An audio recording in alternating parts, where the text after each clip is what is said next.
नमस्कार दोस्तों, मैं डॉक्टर संदीप दोस्तों हाजिर हूँ आपके सामने अपनी नई वीडियो के साथ। तो दोस्तों ये तांबे की हमने जो भस्म बना रहे हैं उसकी हमने ये घुटाई करके एलोवेरा के रस में ये टिक्की बनाई है। अब इसे हम आग देंगे। दोस्तों शीघ्रपातन नामर्दी को खत्म करने वाला दुनिया का सबसे पावरफुल ये तांबे का कुश्ता हमारा तैयार होने वाला है। दोस्तों ये उस मरीज के ऊपर काम करता है जिसके ऊपर दुनिया की कोई दवा काम नहीं करती, जिसके ऊपर सारी दुनिया की दवाइयाँ फेल हो गई हैं। उन मरीजों को ये तांबे की भस्म सही करती है।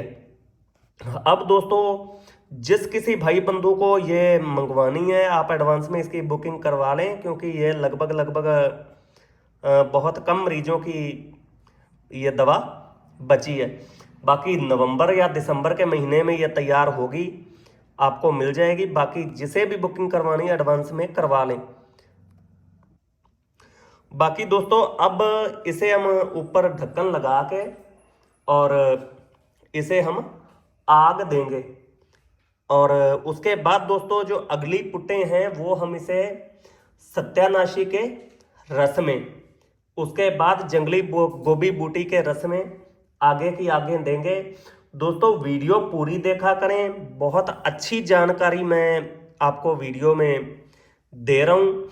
देखो दोस्तों सत्यानाशी और जंगली गोभी बूटी ये ठंडी तसीर वाली होती हैं और ये भस्म को ज़्यादा उग्र, ज़्यादा गर्म नहीं बनने देती। ये बिल्कुल आसानी से पचने वाली भस्म बनती है और पहली ही खुराक से ये अपनी पावर दिखाती है। ये चीज़ जब बॉडी में जाती है, जब आप इसे खाते हैं तो पहली खुराक से आपको रिजल्ट मिलता है। और ये उन मरीजों को सही करती है जो मरीज किसी भी दवा से सही ना हुए हों। तो इसी तरीके से दोस्तों आगे इसे पुट्टें दी जाएंगी, सारी वीडियो आपको दिखाई जाएंगी। बाकी आगे वीडियो आप पूरी देखें, आगे भी आपको दिखाएंगे। तो दोस्तों देखें ये हमने कुज्जी रख दी है और लगभग ये आग हमें 6 किलो उपलों की देनी है। तो इसे दोस्तों धीमी आंच ही देनी है। ज़्यादा तेज आंच देने से क्या होता है कि जो तांबे के कण कोई कच्चे होते हैं तो वो पिघल के आपस में चिपक जाते हैं। तो इस वजह से ये धीमी धीमी आंच दी जाती, ज़्यादा तेज आंच नहीं दी जाती।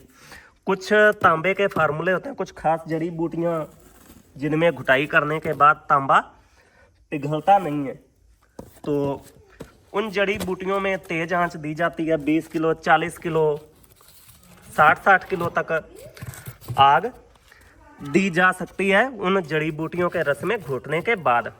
तो फिलहाल हम ऐसी किसी भी अभी जड़ी बूटी में इस तांबे की घुटाई हमने नहीं की है, तो इसलिए। तो दोस्तों ये देखें ये हमने आग दे दी है, ये आग जल रही है धीमी धीमी। इसी तरीके से आग जलती रहनी चाहिए और धीमी आंच में, जितनी धीमी आंच होगी उतनी अच्छी भस्म बनेगी, उतना ज़्यादा देर तक हमारी कुज्जी को सेक मिलेगा, सेक लगता रहेगा, तो उतनी ही भस्म अच्छी बनेगी। तो ये धीमी धीमी धुख रही है और बहुत बढ़िया ये भस्म तैयार होगी। सुबह इसे निकालेंगे और उसके बाद इसकी घुटाई करेंगे। नमस्कार दोस्तों, मैं डॉक्टर संदीप। दोस्तों ये हमारा कुश्ता तांबा जो कुज्जी हमने रखी थी, ये अब ये हमने निकाल लिया। देखते हैं टिक्की का क्या हुआ। ये दोस्तों बहुत ही जबरदस्त कुश्ता तांबा, ये देखें कितना सुंदर कलर आया है। इसी तरीके का कलर हमें इसका बनाना है। मेहनत तो बहुत लगेगी मगर कलर हमें इसका इसी तरीके का बनाना है। ये बिल्कुल दोस्तों देखें सॉफ्ट है बिल्कुल, ये बिल्कुल भी ये चरक नहीं खाया।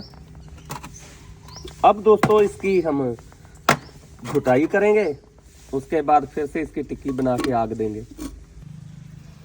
दोस्तों ये देखें ये सत्यानाशी है और इसे हम इमाम दस्ते में कूट के और इसका रस निकाल के फिर इस रस में हम तांबे की घुटाई करेंगे। ये आग तो दोस्तों हमें जंगली गोभी बूटी के लुगदे में देनी थी, मगर पहले हमने सोचा सत्यानाशी के रस में दे दें, क्योंकि ये सत्यानाशी अब सूखने लग गई है। तो कुछ दिनों के बाद ये सूख जाएगी और बहुत मुश्किल हो जाएगी सत्यानाशी मिलना। तो इसलिए मैंने सोचा कि पहले आग हम सत्यानाशी में ही दे दें, उसके बाद जो आगे देंगे वो जंगली गोभी बूटी में देंगे। तो ये दोस्तों सत्यानाशी के बीज, ये आप देख सकते हैं, ये सत्यानाशी के बीज हैं। ये भी बहुत सारी बीमारियों में काम आते हैं। बाकी फ़िलहाल हमारा मुद्दा है तांबे की भस्म का। तो तांबे की भस्म बनाने के लिए हम इसकी कुटाई कर रहे हैं और इसका रस निकाल के इसके रस में तांबे की घुटाई करके आग देंगे।